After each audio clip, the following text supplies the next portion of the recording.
Welcome to Sons of Patriarchy. I'm your host, Peter Bell. Sons of Patriarchy exists to expose the hidden power structures behind Christian nationalism. Through survivor testimonies, shared storytelling, and honest expert critiques from across the political, theological, and cultural spectrums, we shine light on systems of abuse and authoritarian control principally focused on Doug Wilson of Moscow, Idaho, and the movements he has founded and influenced, as well as across Reformed and conservative churches. Our goal is not just to inform, how did we get here, and what do we do about it, but to spark meaningful conversations in homes, faith communities, and public spaces about what a healthier, freer, and more just society can look like. Together, we can dismantle harmful narratives and build communities of mutual respect and diversity. Sons of Patriarchy aims to do what Doug cannot. We will unite people. We do not demand you be like us. We meet you where you are. And while you may not always agree with us, we hope we can agree on this. Churches should be safe. You can find us on all podcasting platforms as well as YouTube, Facebook, Instagram, and X, and sonsofpatriarchy.com. Ad-free episodes, bonus content, listening a week ahead of time on both audio and video, monthly Ask Us Anything specials, and many more perks are available across 5 membership levels at patreon.com/sonsofpatriarchy. Much of the same is available via Apple Podcast subscriptions for $4.99 a month. You can give to this work directly at donorbox.com/sons-of-patriarchy. Exclusive Sons of Patriarchy merch is available at sonsofpatriarchy.com/merch. If you'd like to get a hold of us, desire to interview either myself or co-producer Sarah Bader, or you're a news media agency looking for information on Christian nationalism, patriarchy, Doug Wilson, or anything else we covered in this series, go to sonsofpatriarchy.com/contact. Now, on to the episode. I have long thought Christian organizations were horrible at marketing themselves. Growing up in the church, I was warned, and maybe you were too, about being too showy. Being a show-off was bad. If you excelled at anything and maybe had a little bit of well-earned pride, I bet you were told, now don't be arrogant, everything comes from God, make sure He gets the glory before you do. There's this weird fear about being too good. Christian girls are terrified of being smart because they'll run out of dating options in the church. Christian boys are terrified of taking the focus off Jesus and placing it on them. Don't even get me started on Christian music, that which I previewed in episode 1. Music that's not very good gets marketed as the Christian alternative to really good music. Can't listen to secular rock and roll and rap? Now you can listen to Christian rock and maybe rap. When your mission is to glorify God and enjoy Him forever, anything that puts you or your brand out there feels secondary, almost not important. You have to, but you don't want to, or you're not allowed to. The dead tell for any Christian marketing: it's not designed very well, it's not written very well, and frankly, you don't want it very much. At least not as much as the secular alternative, but you're made to feel bad about that. So when a publishing company or a streaming app or a school enters the picture with stellar marketing, and you find out they're Christian, you think, is this even possible? You're so used to gimmicks and second or third rate products, your interest is immediately piqued. The boldness throws you off guard, but the way the ad is pulled together, the script, the creativity, and the message, you're hooked. You start thinking, maybe Christians can compete in the marketplace.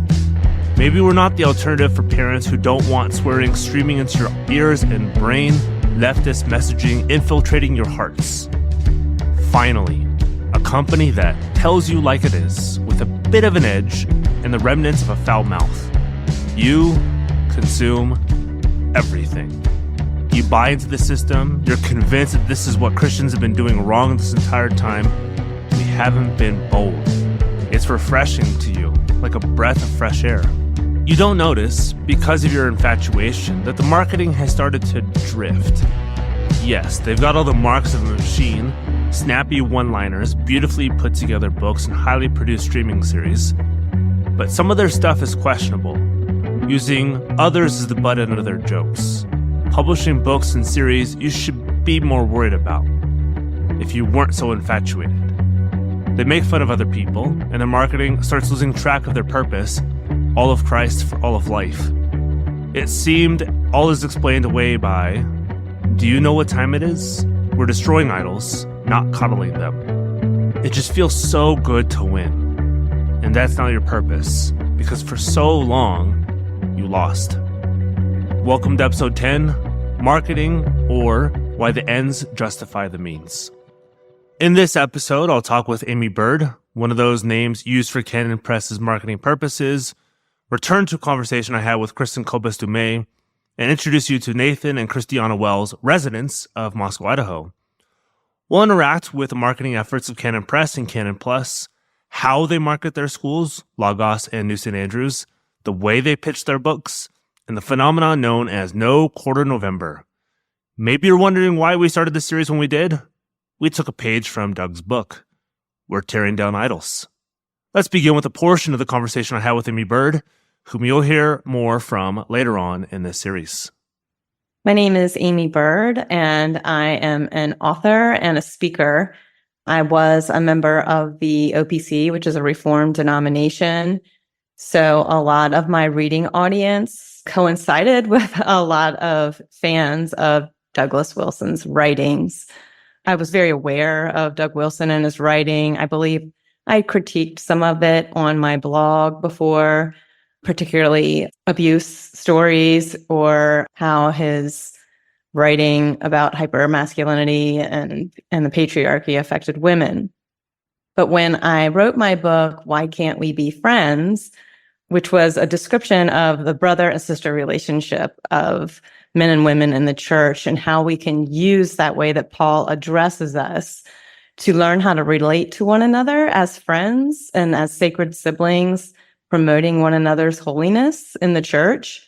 Doug Wilson really came after that. He wrote a critique for every single chapter in that book on his blog.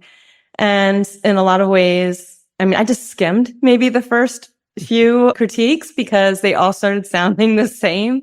He uses this like sexually charged language all the time. It's like he can't help himself. So, as he's maybe using some of my quotes about brother-sister language in scripture and what that means for us now, he would say things like, we need to remember that every gun is a loaded gun. And he's like talking about men, brothers in the church, in the same room as a woman. And so we're to think of them as loaded guns. And I just thought, wow, here you are using this overly sexually charged language. And so every article critique of his ended up pretty much saying, well, this is really nice to say, but, men won't have sex with women all the time. Aimee, as you heard, has had her run-ins with Doug Wilson before. She's critiqued his work, among many others, and Doug has critiqued her work, mostly saying men and women can't be friends, they only want to have sex. Her more recent run-in with Doug Wilson's publishing arm, Canon Press, led to this. It's the number one best-selling book on Amazon. And was it Canon Press that used that then? They used the Aimee Byrd for a 20%. Yeah. Yep. Yeah. If you put in my name, then you got a 20% off discount. They were so happy that I tweeted that. So, yeah. A Christian, quote unquote, Christian publisher utilizing, I come from fitness marketing and sales. This is my niche. Yeah.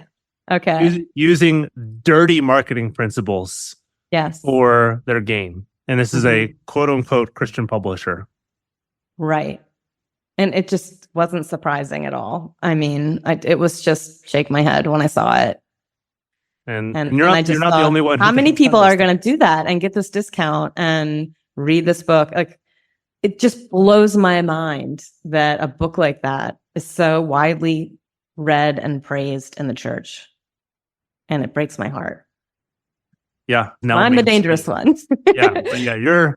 You're the dangerous one, even though I don't know everything. Obviously, there is a know about marketing, but it is a field I was in before ministry, Right. and still technically am in.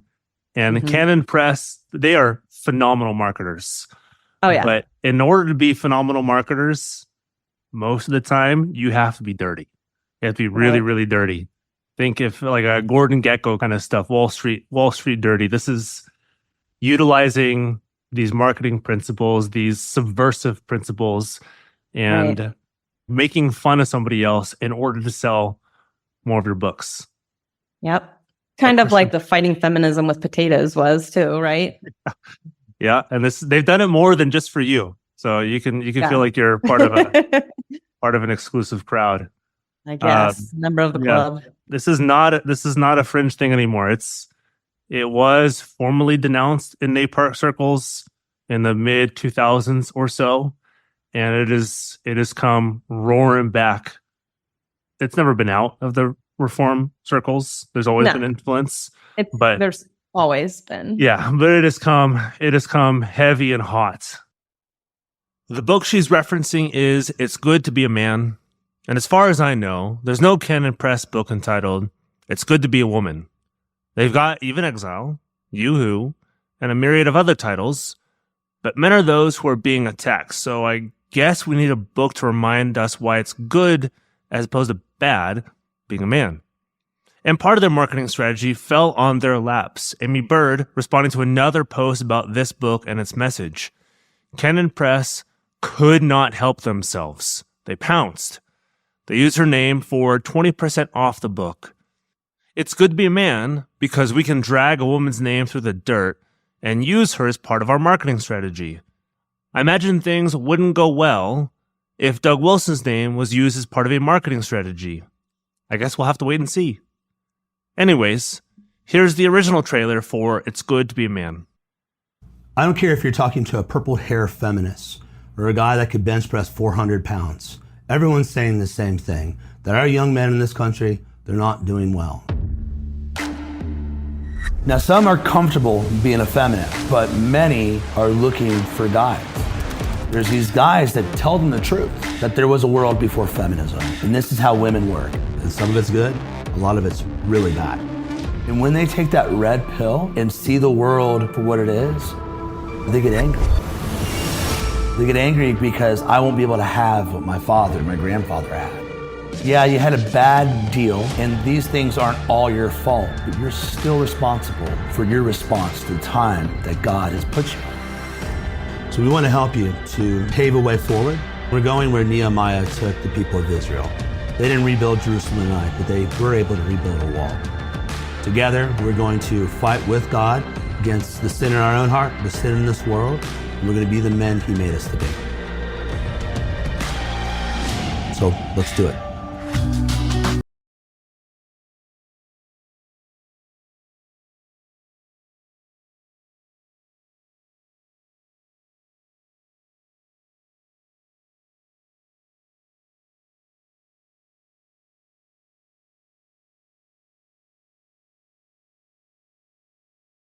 That was Michael Foster, pastor of East River Church, which is now transitioning out of the CREC, the denomination that Doug Wilson founded. But that book, It's Good to Be a Man, must not have been selling very well if they needed a coupon code and a woman's name to boost their sales. While using Aimee's name wasn't originally part of their plan, it certainly became part of it. But it is ironic, selling a man's self-help book by putting down women. Well, it would be ironic if it weren't right on brand for Canon Press. Here's another sample of a Canon Plus marketing video, and feel free to go to our show notes if you'd like to watch it instead of only listening. We'll give Canon some good publicity, just not the publicity that they want. Hey, Christian Dad. Are you paying a monthly fee to let Hollywood producers pump their septic tanks directly into your living room? Even worse, directly into your imagination and the imaginations of your children. How much darkness streams into your home every day, every week? Have you gotten too used to turning your mind off when you put your feet up? Have you invited your own enemies into your home? How much damage has already been done to you? and to your family. My heart says that the way I feel most myself is to go by the name Fred. That's because I'm non-binary. Canon Plus is building a global platform with one simple goal: to create and deliver great content that will help Christian families grow stronger and more dangerous in the world. Content that will kick your brain's butt and help you bear down and step up. Content that will encourage, equip, educate, challenge, and inspire your family. Content built on the bedrock of real truth, real goodness, not fake trendy virtues. How dare you! And real, lasting beauty. Your family might already be struggling. Maybe the man of the house has been sipping too much Bud Light Gospel in the basement for too long. It's day 6 of girlhood! But it's not too late. With thousands of audiobooks, podcasts, truth-telling documentaries, and curriculum for all ages, Canon Plus wants to help you grow stronger, together with your family. There might be enemies at the gates, but there's a feast on the table to strengthen you for the fight. We want the resources we produce to help you do the real work of cultural change, becoming a lighthouse in your own community, armed with courageous joy and a faith that burns hot and bright, especially when the world would rather keep you on a cute little dimmer switch. We don't have to wallow in the world's filth. Moonlight, Best Picture. You are gay. We don't need to let our strength atrophy like numbed victims of some ungodly matrix, leaving our families unprotected and vulnerable.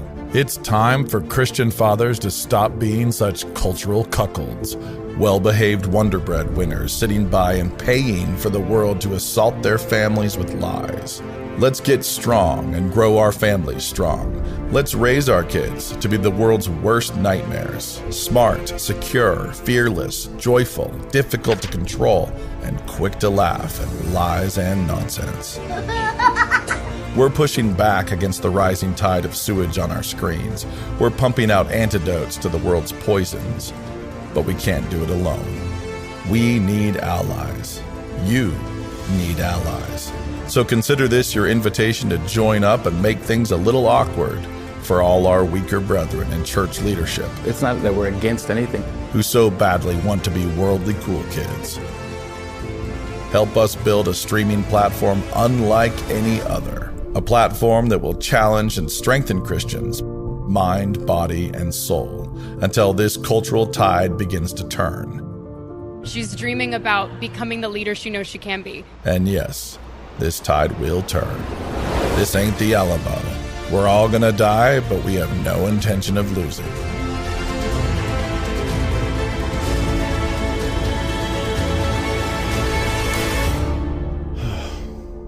Canon Plus. You don't have to subscribe, but you do have to stop sucking. I'll continue beating this drum. Canon Press, Canon Plus, Doug Wilson, and everyone else would not exist in the form they do today without being reactionary. They love lauding themselves as fighters, as the bad boys and girls, as those who don't suck, as warriors for the truth and against the enemies of it. But they'd have no content if they never reacted to whatever is going on around them. If they had their choice, they'd be living in Christian Moscow. They're working on it, okay? But do this little thought experiment with me. What would they produce if that were the case?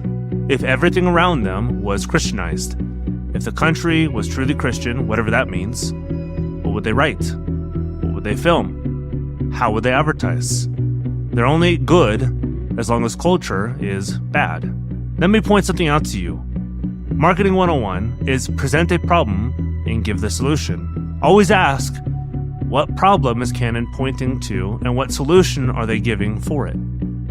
I'll explain more, but here are 3 audio clips. Again, go to the show notes if you want the video that follow those principles. The first is a documentary series starring Cue My Shocked Face, Doug Wilson, on How to Save the World in 11 Simple Steps from November 2022. For most American Christians, the most visible thing that's falling apart is the old secular liberal order. This is something that sort sort of took root the late 19th century, and the seeds of its destruction were sown in the sexual revolution beginning in the 60s. And we started to bear fruit in our time. We got cancer earlier. We're in stage 4 now. And the patient is about to die. We find ourselves having rented a bad movie. We're 30 minutes in, and we don't like it at all, so we rewind and try again. We can't just turn back the clock to 1950s Eisenhower America and say, okay, let's just freeze it there. The logic of our current rebellion was already at work, and the culprit is this dogma of secularism, that we can be good and right and decent and freedom-loving without Jesus. That's simply not the case. Christians have been told over and over and over, we've evolved, we've progressed to this point where a religious foundation for us here in the modern world is simply unthinkable. It's simply impossible. I'd say, well, it's still a free country. Watch me think it. The collapse of secularism should show us that we can't go back to a pretended neutrality. We have to realize it's Christ or chaos. And if you will not have Christ, you are embracing the chaos. The world needs saving. The answer has been given to us in the gospel. We have that answer. And so what are we to do? Well, we're to save the world.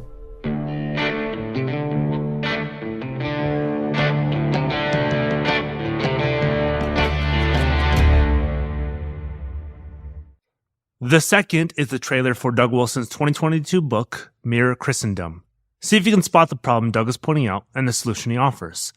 Doug starts off with an applause-worthy retort to a woman's cry, and then, in letters about 6 seconds into the video, from America's Most Hated Pastor, playing off with Catherine Stewart from episode 5, aptly described as the Christian nationalist victim complex. I hope my son is gay. And I hope that Jesus forgives him just like he does the rest of us. Doug Wilson, Moscow minister and columnist with the Idahonian Daily News. The question that confronts us is, what does it mean in a disobedient culture to be prophetic? There be a place for same-sex couples? No marriage. Even though it's the law of the land in the United States? Just like Roe used to be. We want to turn the world upside down, and you don't turn the world upside down by being nice. I believe that we are in this polytheistic, pluralistic moment, and the desperate need of the hour is for our Christian leadership to say, Jesus is Lord, and there is no other. Fear no man. The next video is a more recent video starring Joe Rigney and the usual cast of characters. Doug Wilson, this will get old, Ben Merkel, his son-in-law, Kevin Roberts of the Heritage Foundation, you might have heard of Project 2025, Meg Basham of Shepherds for Sale fame, and David Goodwin, president of Association of Classical Christian Schools, on Every Man's Guide to Institutional Sabotage.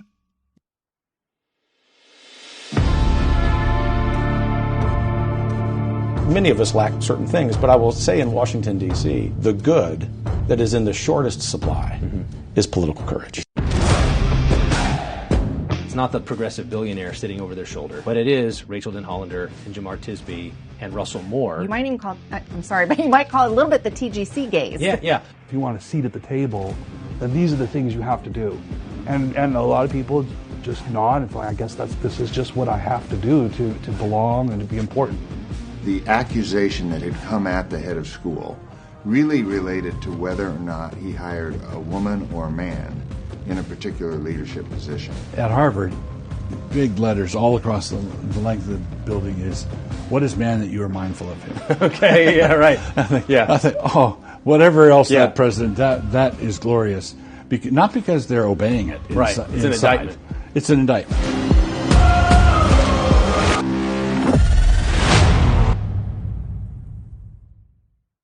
The problem is out there.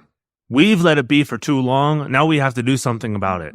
Well, you have to do something about it and keep paying us money so we can keep telling you what to do about it.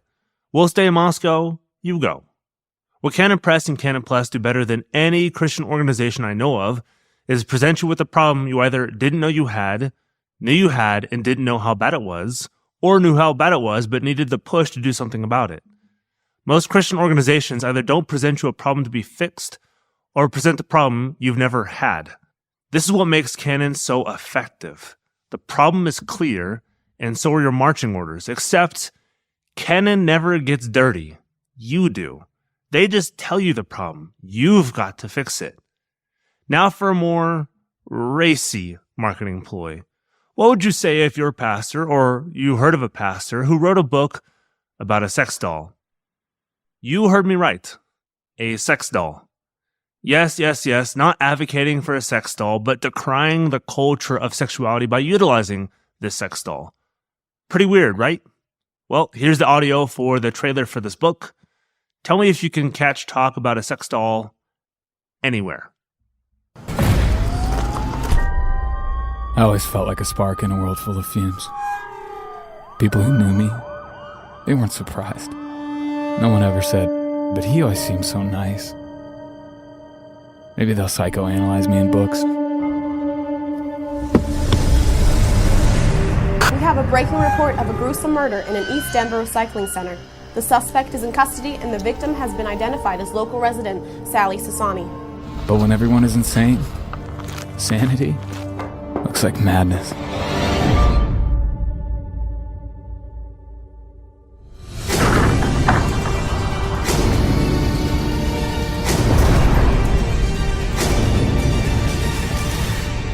My name is Asahel, and this is my story.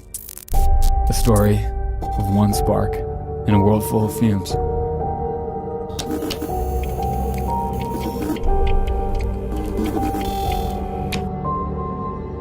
Hey, big boy.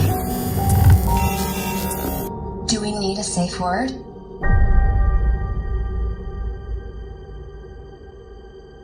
It's funny, this trailer wasn't viewed as often as other trailers on the Canon Press YouTube. I think it's because they weren't up front. I think they knew, they walked the line, didn't let the cat out of the bag before the book came out. So Canon has some boundaries around sex, sort of. But the sex issue is never the man's fault. Oh God, no. It's the woman's fault. She's as good as a sex doll. Well, at least the sex doll can't manipulate a man like a woman can. Good grief. But if you've bought into this system, you don't see this. You see a Christian publisher producing a novel about a sex doll. And yes, I know it's more than about a sex doll. And that's cool. You wished other pastors talked more about sex. And I respond, have you ever been to an evangelical church? That's all they ever talk about. Just never well. Doug presents you a problem you thought you had and sells you the book you never needed. Here's Kristin Dumais, author of Jesus and John Wayne, whom I spoke with in episode 1, talking about Doug's marketing. I've heard some things, but I don't have evidence. So yeah, clearly he's not short of funds. Nice thing is, really good production value. If you're stuck watching a lot of his videos, nicely done. Mm-hmm. And he really understands communication. Mm-hmm. He is extremely good at that. And I think what's interesting about him too is he built his own platform and he didn't feel a need to go out to, other platforms. He didn't feel a need. So he owns all of his material. He collects all of his own royalties and he doesn't have to play by anybody else's rules. He developed his own distribution system, really important. So he has just built his own platform and that has served him extremely well. Congrats, Doug. You're pretty good at what you do. Nicely done. You're the best Christian marketer amongst a lot of horrible marketing. You're really good for a Christian publisher. Here's an example of Canon Press's self-marketing. They've self-labeled as Outfitters of the Reformation. What comes to mind when you hear the words Moscow, Idaho? Peas and lentils, rolling wheat fields, stunning Nat Geo landscapes, Northwest River Supply. Maybe you have a cousin who had a friend who went to the U of I.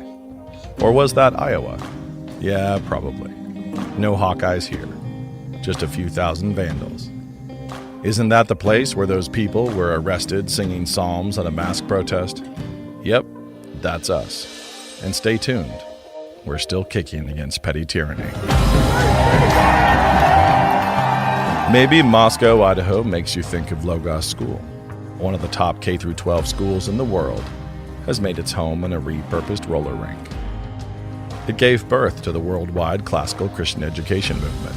Hundreds of thousands of students have now gone through programs and curricula modeled on what happens in those classrooms. And then there's New St. Andrews College, that conservative Christian college with backbone. Tough in the classroom and tough in a brawl. You know, that school where all the students know science. If Moscow makes you think educational Mecca, you're not wrong. And we won't even judge you for the cultural appropriation. If Moscow makes you think of an exploding Christian community or those raucous fellas on CrossPolitic or Doug Wilson or the Bible Reading Challenge or high-level Christian education or fearless preaching, then you're thinking of the right town. And it all started with books. Books about family, about marriage, about faithfulness. Books about logic and rhetoric and biology. Books built on the one true foundation of any lasting community, the book. Your local gun shop might run short on brass. Walmart might have empty shelves where the 9mm should have been. But we will never run out of these rounds. Moscow, Idaho. Home to Canon Press and a home away from home for every family, church, school, and movement we have ever supplied in their pioneering. Canon Press. Outfitters of the Reformation. What comes to mind when you think of Moscow, Idaho? Probably not Christ Church, Canon Press, Doug Wilson, Logos School, or New St. Andrews.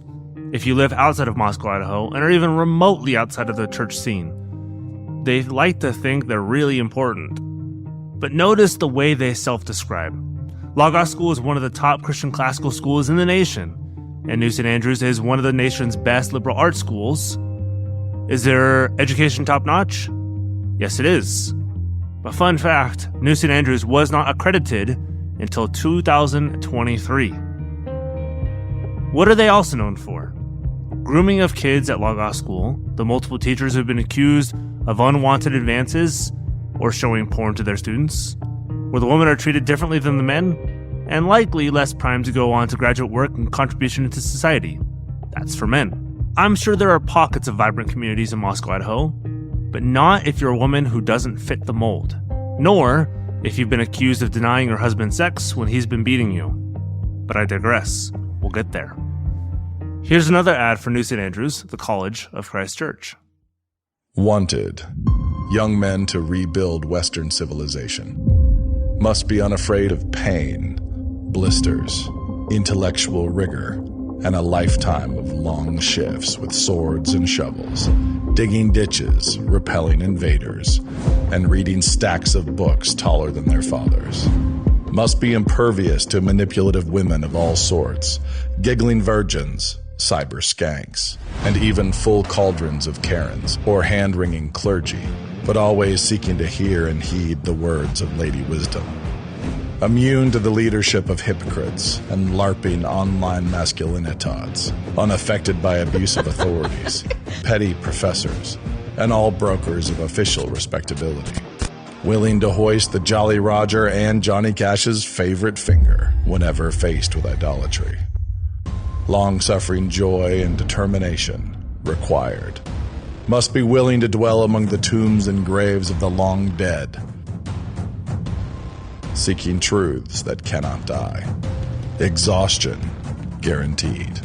Conflict guaranteed. Mortality guaranteed. New St. Andrews College. Liberal arts for the undaunted. This video made the rounds this summer because of Raise the Jolly Roger and Johnny Cash's middle finger. I'm less concerned about those issues, though sure, they're concerning. For one, Johnny Cash repudiated his actions later on in his life. The picture they have of him flipping the bird is from the late 60s, during Cash's more rebellious and less Christian face. Odd for a Christian publisher to valorize that. and the Jolly Rogers the flag hoisted on pirate ships. Weird. But the repelling invaders have a bunch of white dudes killing off a bunch of non-white dudes. My only guess for invaders are immigrants and foreign ideas infiltrating the church and Western society, to which they'd probably say both. Must be impervious to manipulative women of all sorts, giggling virgins, cyber skanks, and even full cauldrons of Karens. You pair this with wanted, young men to rebuild Western civilization, and you got who NSA is looking for. Boys scared of outsiders, and women who might be too much for them. And the right to subjugate them when women fall out of line. That's the kind of boys NSA is looking for, and it seems they've found them before. You see, I'll help you decipher their ads. The glossy exterior, the well-scripted prose, the snappy slides. They're as much a cover as Doug's own chuckle after he let slip another heresy. Easy to spot when you know what to look for. Here's another. Federal money is for suckers. And in the world of suckers, Christian colleges are some of the very biggest. If only there were some folksy old cultural proverb that could warn them of the dangers. You know, something like, take the king's shilling, become the king's non-gendered institutional goo farm. Maybe then they'd turn down that sticky money. Maybe. New St. Andrews College. Not one federal dime since ever. Goo free. In person. This fall. They're about as creative as Doug Wilson. They say the same things over and over and over again, and then hope you get offended, because then they get to sell more. So many assumptions undergird federal money is for suckers. I can't even begin to start.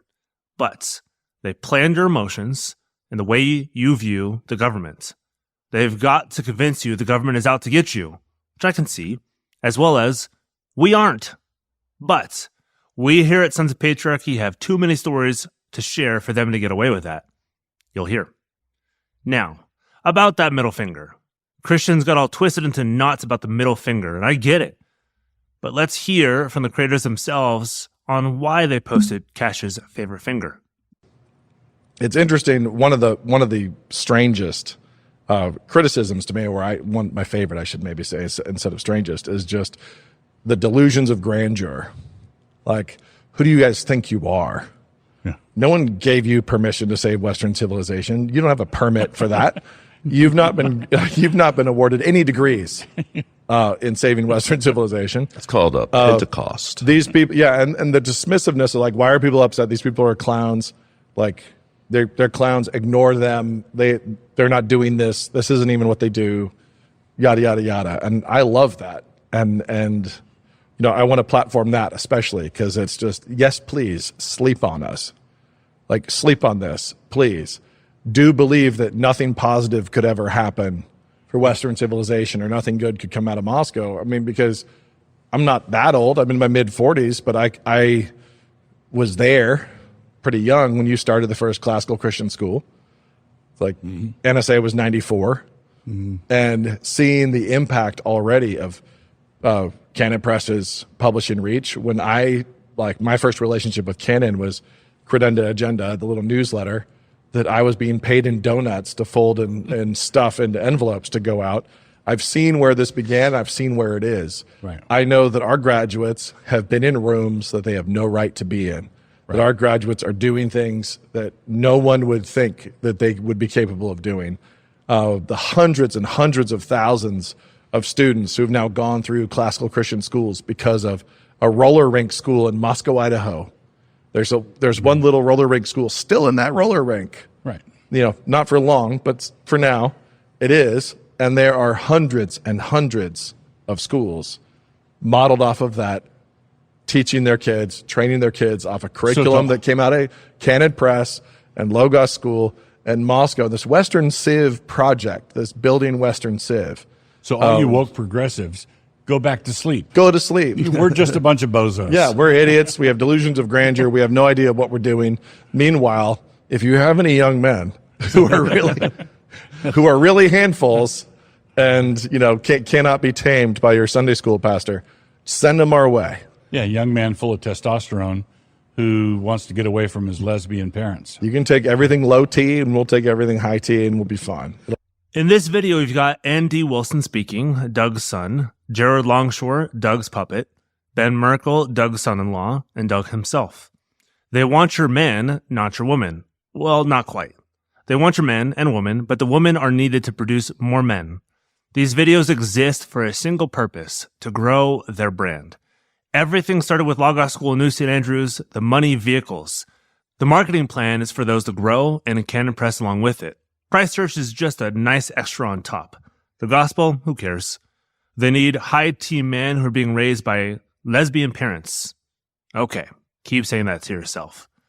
But now, the video and month that started it all. So influential, it's how we planned the series, entire series, under their nose, without them knowing. No quarter November, when Doug takes his gloves off and, well, I'll let him explain. Hi, I'm Douglas Wilson. This is November 1st, 2018, and I wanted to explain to you what is meant by this no quarter November business that we're doing at Blog and Mayblog in conjunction with our good friends at Canon Press. What I wanted to do is depart from my usual pattern of being balanced and reasonable. We thought it would be a good idea to try to go through November with a series of blog posts touching on subjects of controversy. The intention is to simply state the truth without qualification and see how the general public likes them apples. I think this is a necessary approach. I think we need to do this because as one of our local football coaches here in the Palouse puts it, we need to find and unleash our inner pirate. And that's the problem with Reformed evangelicals these days. It's not the job of the preacher to be a firefighter out in the world. We're not supposed to be running around putting out other people's fires. We're supposed to be arsonists in the world. So throughout the course of November 2018, check in to Blog and Mayblog, dougwills.com, and if you see a post that has no quarter November in the tag, or it has a piratical flag of some sort, if you see one of those, it indicates that there will be some sort of unvarnished, unqualified, piratical behavior, and free books. I'd encourage you to watch this video, give him a few more clicks, let him know we sent you. Maybe we can get him even more famous than he is already. I'm sure he'd like that. A pastor who lights things on fire because things are already so naturally flammable. Almost like the man can't help himself. It's a flammable world, and he so happens to have a match and eventually a blowtorch. Canon Press sells one, or at least they claim to. Really, look it up. It's a flamethrower. I bet you're shocked to know this, seeing as he's got an extensive controversy list. He can't help but market himself. He knows the videos and responses will follow. It's what he lives for. If he's not being talked about, he's got to stoke some more controversy. But that's why they market, to stoke controversy. They've got to show your need for what they sell and get you scared enough to buy it. And they'll do whatever it takes to do so. Here's a couple I spoke with who live in the Moscow area, and they'll talk about Canon's most viral marketing effort yet. Well, my name is Christiana Wells. And I'm Nathan Wells. And I was first introduced to the Wilsons in my teenage years. My mom gave me some books by Nancy Wilson. And then later in life, I ended up living with several CREC gals in Santa Cruz, California. And one of those gals ended up moving to Moscow because of a desire to be under Doug Wilson's ministry and also some family connections she had. And we were on the mission field as a family about 8 years. And after we left, we needed to find a place that was affordable and small town and just a place for us to heal. And Moscow was on our radar. And we ended up moving here because we knew two families who actually were CREC families. So do you want to add to that? Yeah, for me, it was actually, if I remember correctly, the first time I really heard of Doug was through a blog post by a seminary friend. He had written a 3-part blog post against Doug Wilson's view of American slavery.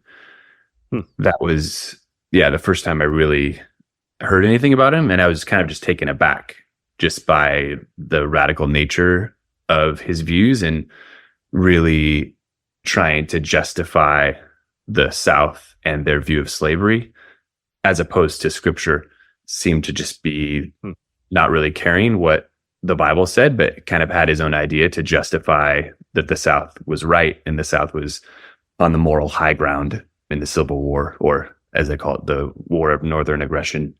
They know this area, they love this area, and they're scared for this area. They've seen a lot, and they talk to a lot of people. They have many friends who go to Christchurch, Moscow, who send their kids to Logos School or New St. Andrews, and they know why. But the biggest marketing ploy Doug Wilson and co. have ever pulled came around the COVID pandemic. They planned this shtick for a while, and they pulled it off flawlessly. They pulled it off so well, Donald Trump took notice, and so did the world. Yeah. And we know many people who moved up here during that time because of that stunt. And we know, I mean, Trump did tweet about it, I believe. Yep. So they got national, if not international. So it worked. It worked. But that was also the beginning of, like Nate was talking about, when the town really started to. Yeah, but even before then, like, and we've said that, you know, the community, there's many good people in the Christchurch community. They're very generous. Like, with us coming off the field, they gave a scholarship to our kids to go to the school. We had some hesitations, but, you know, as a Christian school, it seemed like a good transition especially for our daughter. And they were so generous. But even back then, when we first came, you know, we'd meet people. It's a very friendly town. And so you talk to people, just, you know, you meet, oh, how's it going? And you actually say how you're doing and interact. And when they would say, oh, where your kids go to school? And we would say Logos, we could visually see their face change. And like the conversation would soon be over. We got pigeonholed because our kids were in Logos, and it kind of broke relationship before there even was a relationship. And it was really weird.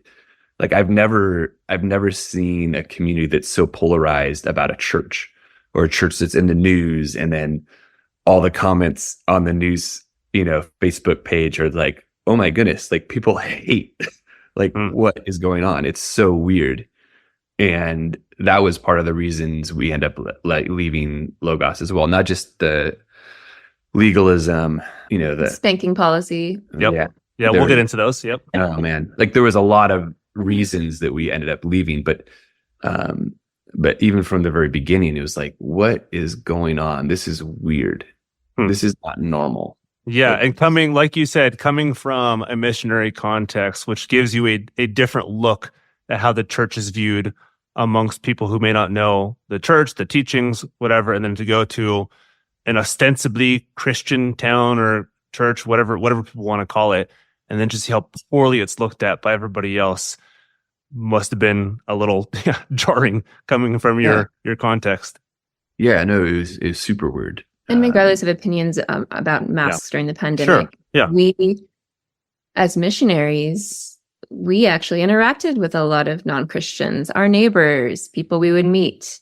And to us, wearing a mask was a witness to us, because we knew if we were having a conversation with them, and we had people in our home and we talked about Jesus. And if they were to meet us on the street in downtown Moscow without our mask on, we knew that would affect our witness and testimony before them. In the same way, when we were in Cambodia, if we were doing things that were so countercultural that were not necessary, it would actually impede our witness for Christ.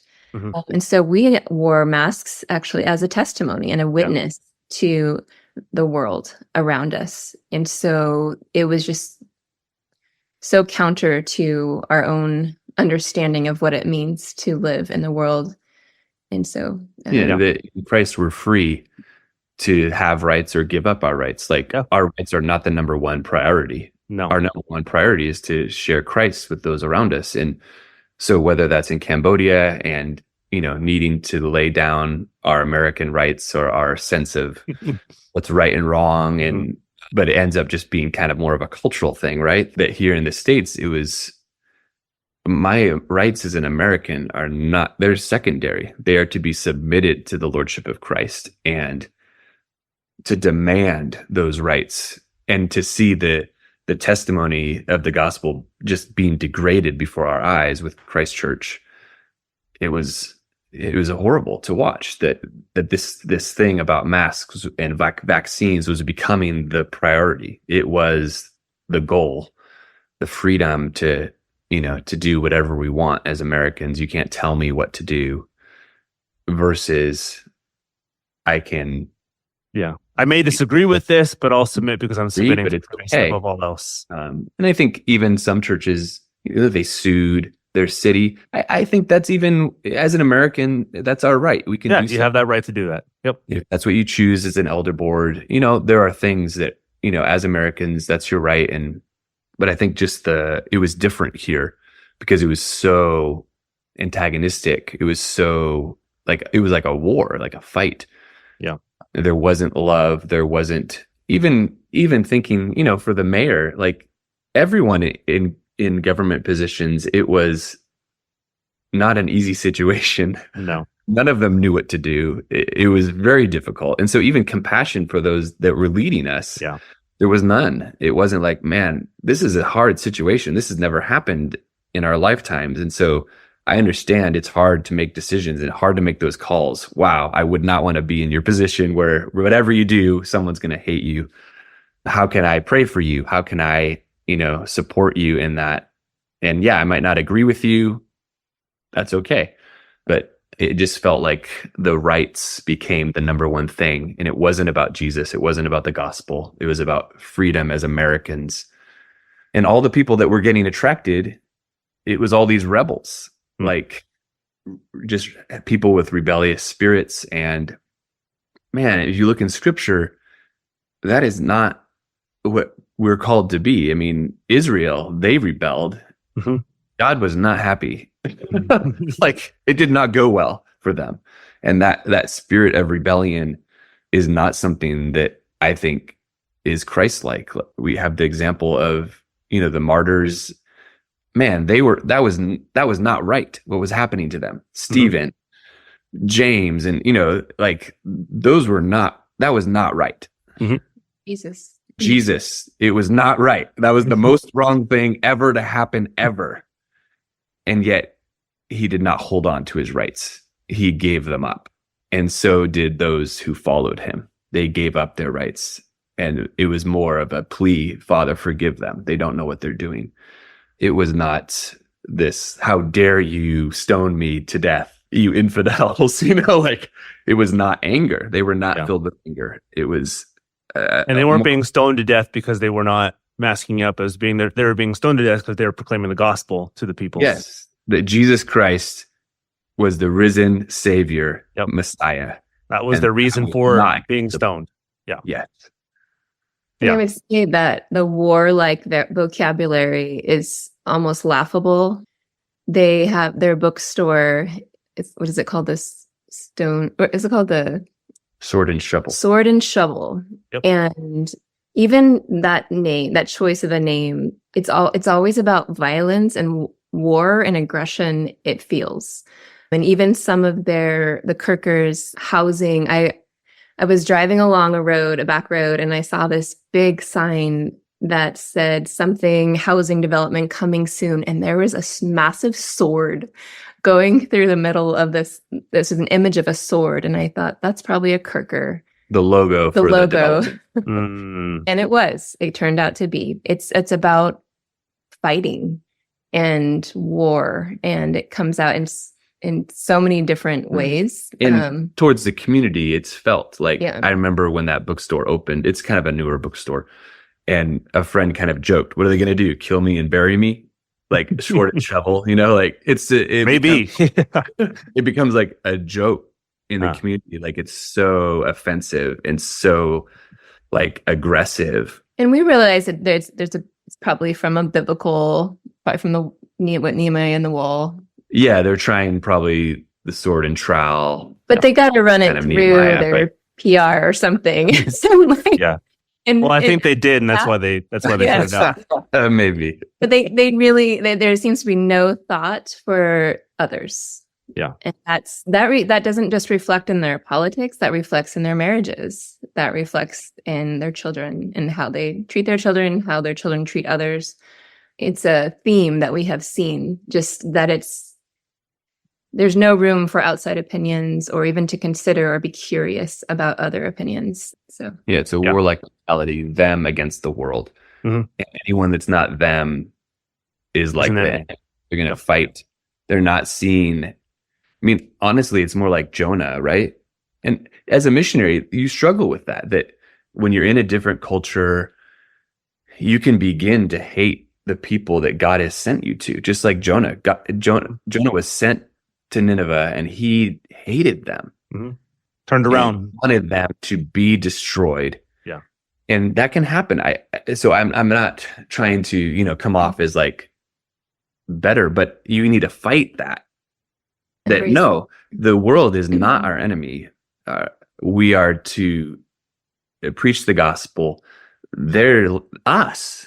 Like, it's forgetting, like, who are we? That we are sinners saved by grace. We're not better than anyone. And so you start getting this attitude of us versus them. You forget the very core of the gospel and who we even are as Christians, that we are no better. We have nothing. All we have has been given to us as a free gift from Jesus. And it gives us no place for boasting, no place for looking down on those who don't know Jesus around us, but only compassion. And I often thought, like, at the end of Jonah, God says, should I not have compassion on them? They don't even know their left from their right. They don't know what they're doing. Like, why are we expecting them to act differently? They don't follow Jesus. Why are we expecting them to act like they're following Jesus when they don't? And just a breakdown of the gospel, really at its core, that it becomes this Christian community bubble against the world. And that's not what Scripture has presented. It's go into all the world and preach the gospel. Like, that's our mission. It is not to take over a town. It is not to take over a nation. It is to go and preach the gospel. That's what our mission is supposed to be. And it's a mission of love. It's a mission of compassion. It's a mission of understanding that person across the street is me. There's no difference. We're both sinners and we both need Jesus. And so when it's become such an adversarial relationship with the town, it's just heartbreaking. We won't get into everything that happened between the police, legal system, City of Moscow, and Christchurch, but suffice it to say, it worked. Gabe Wrench was arrested and vindicated, and people came streaming to Moscow to find the church that borrowed Cash's favorite finger and pointed it at City Hall. They sang psalms outside and called it a protest. They used the psalm saying and the attention that they would get to grow and stick it to the man. Evangelical leaders took notice and lauded Christchurch for their muscular opposition, for the backbone few other pastors had. And what did everyone fail to hear throughout? What about your witness to Christ? They mocked government regulations and pulled out their phones for the world to see. But it worked. They got what they wanted. There's a verse somewhere in the Bible that talks about this. Galatians 1:10. Am I now trying to win the approval of human beings or of God? Or am I trying to please people? If I were still trying to please people, I would not be a servant of Christ. Seems relevant. Here are two clips from that psalm sing. Again, I encourage you to go to our show notes for the video and watch for yourself. The first is the hymn, Oh, for a Thousand Tongues to Sing. Please bless these people back here. In Jesus' name, amen.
Here's the second psalm, Psalm 2.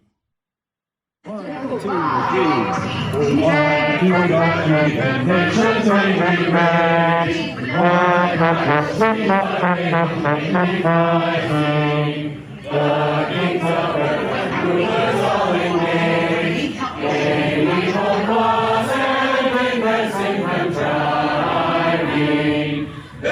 take their stand against our God's Messiah. They claim they will not keep his binding chains. The one enthroned in highest heaven higher mocks them to scorn, on them derision reigns.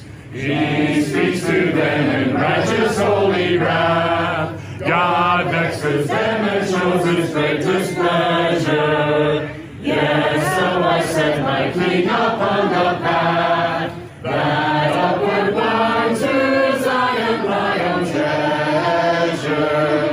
You are my son, today you are begotten. I will declare what God has said to me, and not one card will ever be forgotten. You will receive the promise as of me.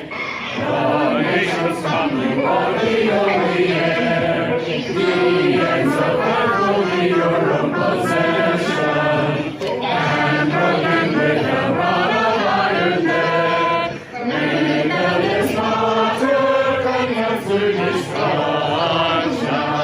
Now serve the Lord with fear and gladness friendly, and therefore holy things he praise them near. How blessed are those whose blessed path is standing, who kiss the Son and bow in reverent fear. Amen.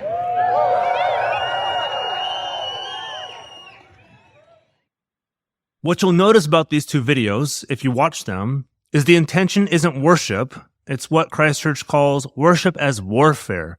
They practice it a lot. Singing is war. Singing fights. Phones raise up all across the crowd and they take videos and pictures of the group singing. I'm going to wager this doesn't happen during their Sunday morning worship service. So, why do they lift up the Jolly Roger then? They're making a statement and want everyone to listen. We're disobeying and we want you to know it. I bet they weren't shocked when the world did, because that's why they market what they do. They want the world to pay attention. They want the world to look at this bunch of Christians and mock them because it means their marketing is working. If Christians mock, they're just not used to this kind of guerrilla marketing. Here's a town hall the day after the psalm sing with Ben Merkel, Toby Sumter, and Doug Wilson. I do think that that's an important question because I think that there are, if you're one of the students, you have, I think, a few different questions in mind. One is, should I go? The second question is, if I go, there are different strategies of behavior. You could go and cheerfully just keep your 6 feet of distance and you would be just fine. And or you could go and stand next to other people and see what happens, or you could go and ostentatiously hug your best friend in front of the police officer, baiting the citation. Happened yesterday. As might have happened yesterday. You can ostentatiously hug your best friend, Ben Merkel suggested, to which Doug Wilson chuckled, as happened yesterday. Toby Sumter then came in with the, as might have happened yesterday, because these psalm sings were planned and multiple at that. Sure, some people might have done this with a worshipful heart, thankful that their church was meeting in person, though this wasn't on a Sunday, but others lifted their voice as if it were the middle finger and pointed it towards town hall. In all these marketing ploys, the goal is always the same. Rile them up and show them the problem. If enough people are worried, they'll buy the solution. Because for Doug Wilson and friends, it's all about marketing, or why the ends justify the means. Success can be a terribly addictive drug. The more you experience it, the more you want it. But that drug needs bigger and heavier hits to continue that same effect. The hits never get better, but the dose gets harsher and harsher. You become a victim of your own success. So it goes with marketing. You've tried for so long and nothing works, but controversy fans the flames of popularity. In the Christian tribe, success in marketing is difficult to come by, mostly for lack of effort and know-how. So when someone's good, really good, the hits come harder and faster. You'll begin cutting corners, throwing people under the bus, putting up content more for yikes than the yes. You begin catering to one audience at the expense of another, but you're not thinking in these terms. You think, of course they don't get it. They're the libs, the woke, the progressive, the tyranny of the left who can't handle the Trojan horse of truth steamrolling into their palaces. But it gets easier to put the product before people, success in ministry above caring for others. If a woman is hurt by advertising, that's because she's not used to a masculinized church and authority figures. As long as you end the commercial with all of Christ for all of life, you're good. Kind of like a horrible prayer when you wish all sorts of curses on those you hate and end it with, in Jesus' name, amen. It sanctifies your prayer. It makes you feel better about yourself. Success is a hell of a drug. But the Christian faith isn't the result of a successful marketing strategy, a win-at-all-costs ploy. In fact, it's the worst marketing strategy possible. A Messiah who comes from the wrong side of the tracks brings together 12 people with the worst resumes. No one gets what he's doing for the 3 years of his public ministry. Everyone doubts him, and at his crucifixion, everyone leaves. Did Jesus even care about marketing himself? When he died, it's like nothing he said made an impact on anyone. They sulked. When he rose, some still doubted. If Jesus was following the Roman system of marketing, he would have kicked Caesar off his throne and established his kingdom, and then probably picked a better set of disciples. But that's because Jesus wasn't interested in himself. He came to give his life a ransom for you and I. He made himself small so he can make you big. And for as horrible as his marketing strategy was, it worked. 2,000 years later, the Christian faith is the largest in the world and growing faster. His life wasn't an ends justify the means, but how and why he lived his life in perfect obedience and with a perfect love that he might secure your end. That's why ends don't justify the means, because you know the end, so the means matter too. I want to thank Aimee Byrd, Kristin Kobes-Dumais, and Nathan and Christiana Wells for their time and sensitivity. I hope you learned something from this episode. Next time on Sons of Patriarchy, we look at the theology of Doug Wilson. This will get technical, and it's not for everyone. But bad theology leads to bad consequences. That's episode 11. Reformed is not enough. See you then.